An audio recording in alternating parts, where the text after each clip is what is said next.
dipôle RC. Résumé du cours. Le condensateur. Définition. Un condensateur est un dipôle électrique constitué de deux armatures conductrices séparées par un isolant. Chaque conducteur est caractérisé par sa capacité C, l'unité de la capacité de condensateur dans le système international et le farad. On peut utiliser le sous-multiple du farad comme le millifarad MF, le microfarad MUF ou bien le picofarad PF. La relation charge-tension. La charge Q d'un condensateur est liée à la tension UC par la relation suivante qui est UC Q est égal à C fois UC. UC, c'est la tension aux bornes du condensateur qui est donnée en volts. Q, c'est la charge du condensateur qui est donnée en coulomb. La charge électrique est l'intensité de courant. L'intensité de courant I de T traversant un condensateur est la variation de charge Q au cours du temps. On peut l'écrire sous cette forme I de T qui est égal à dQ sur dt. Et puisque Q est égal à C fois UC, donc on peut l'écrire I égale C fois DUC sur dt. Si, dans le cas où le courant est constant, cette relation devient I est égal à Q sur delta T ou bien C fois UC sur delta T. Association des condensateurs. On peut associer des condensateurs en série, comme dans cet exemple-là. Deux condensateurs de capacité C1 et C2 sont reliés en série et sont équivalents à un seul condensateur de capacité C. La capacité C est telle que 1 sur C est égal à 1 sur C1 plus 1 sur C2. Si on a plusieurs condensateurs qui sont liés en série, la capacité équivalente est donnée par cette relation. 1 sur C équivalente est égal à sigma de I égale à 1 jusqu'à N avec N le nombre de condensateurs reliés en série fois 1 sur C1, CI. Association en dérivation ou bien en parallèle. Deux condensateurs qui sont reliés en dérivation ou bien en parallèle sont équivalents à un seul condensateur de capacité C tel que C est égal à C1 plus C2. Si on a plusieurs condensateurs qui sont associés en dérivation, la capacité équivalente est égale à C équivalente est égale à sigma de CI de capacité. Lorsqu'on ferme l'interrupteur, le générateur de tension va imposer un échelon de tension sur le dipôle RC. L'équation différentielle, pour trouver l'équation différentielle, on va donner les flèches correspondantes à la tension. Dans le cas de générateur, la tension est E. Dans le cas de résisteur et dans le cas de capacité C, on a la tension UKA, UC, UKA. D'après la loi d'additivité des tensions, on a E est égal à UAB plus UC. D'après la loi d'Ohm, UAB est égal à RI et UAB est égal à RdQ sur dt et UAB est égal à RC fois D UAB sur dt puisque Q est égal à C fois UC. Donc en remplaçant, ça devient E qui est égal à UC plus RC DUC sur dt qui est l'équation différentielle vérifiée par UC. Cette équation différentielle admet pour solution UC est égal à A facteur de exponentielle moins alpha t plus P, avec A, B et alpha des constantes qu'on peut déterminer et qui dépendent des paramètres du circuit.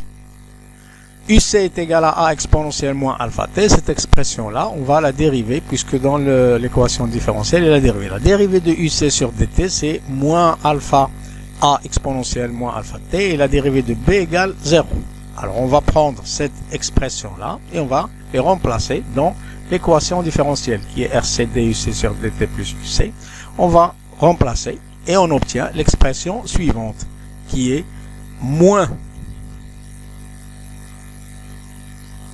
RC fois moins alpha A exponentielle moins alpha t plus A exponentielle moins alpha t plus P. Alors on va passer B de l'autre côté et on va factorisé par a exponentielle moins alpha t, et on va trouver l'expression a exponentielle moins alpha t, facteur de 1 moins rc alpha, qui est égal à e moins b. Cette expression reste vraie quel que soit t si le premier facteur 1 moins rc alpha est égal à 0 et e moins b est égal à 0. Le premier facteur nous donne alpha, la valeur de alpha qui est égale à 1 sur rc, et le deuxième facteur nous donne b qui est égal à e. Il reste a. Pour trouver a, on va passer aux conditions initiales. Alors en considérant les conditions initiales, c'est-à-dire à t égale 0, on a la tension au bord du condensateur au départ est égale à 0.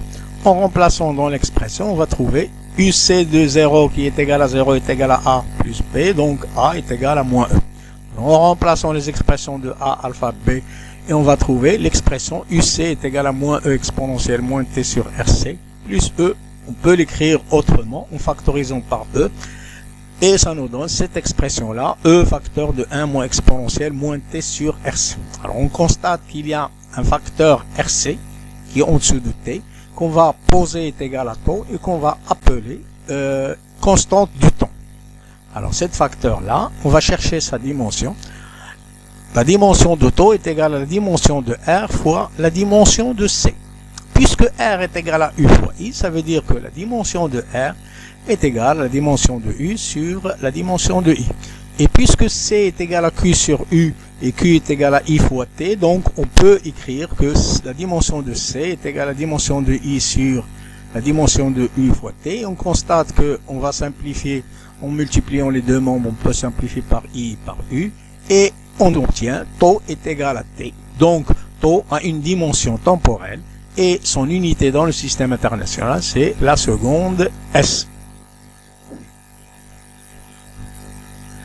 Donc, UC, on peut l'écrire sous cette forme, E facteur de 1 moins exponentielle moins t sur taux. Et la courbe correspondante devient celle-ci. On constate que dans cette courbe-là, qu'il y a deux parties. Une partie où il y a le régime transitoire et qui dure 5 taux, à peu près 5 taux. Et une partie où la tension, alors une partie dans le régime transitoire, la tension augmente. Et en général, un condensateur est complètement chargé, c'est-à-dire à 96%, au bout d'une durée de 5t. Question, comment déterminer graphiquement taux? On peut déterminer graphiquement taux par plusieurs méthodes. Première méthode, c'est la méthode des tangentes. Alors, on va tracer la tangente à la courbe qu'on va appeler la tangente à l'origine, ou bien la tangente à t égale 0. On va tracer l'asymptote horizontale qui passe par E. On constate que ces deux courbes-là se coupent en un point. L'abscisse de ce point-là, c'est taux.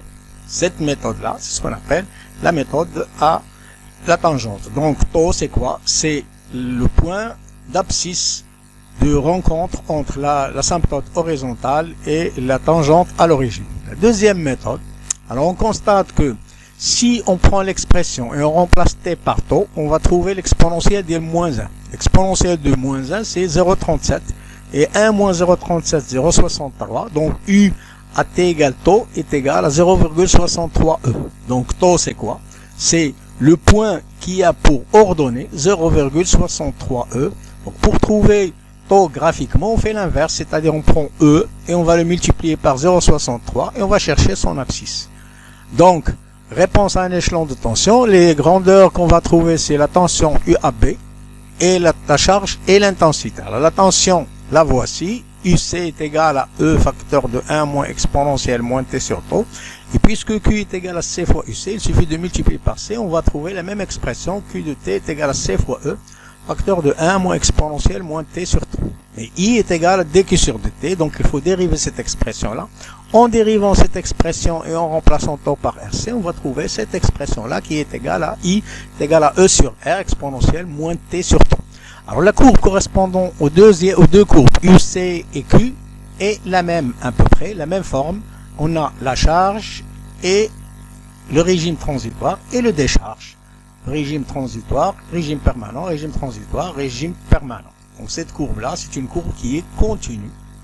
Et on constate que dans le cas où vous avez I, on constate que on commence par I est égal à 0, c'est-à-dire à t égale 0, I est égal à E sur R, et on commence par moins E sur R lorsque t tend vers l'infini, I tend vers 0. Donc dans les deux cas, la courbe tend vers 0. On commence en soit par E sur R, soit par moins E sur R. Et on constate que cette fonction-là, c'est une fonction qui est discontinue. Donc I, dans le cas de RC, est une fonction qui est discontinue. Mais U, C et Q, ce sont des fonctions qui sont continues. L'expression de l'énergie emmagasinée.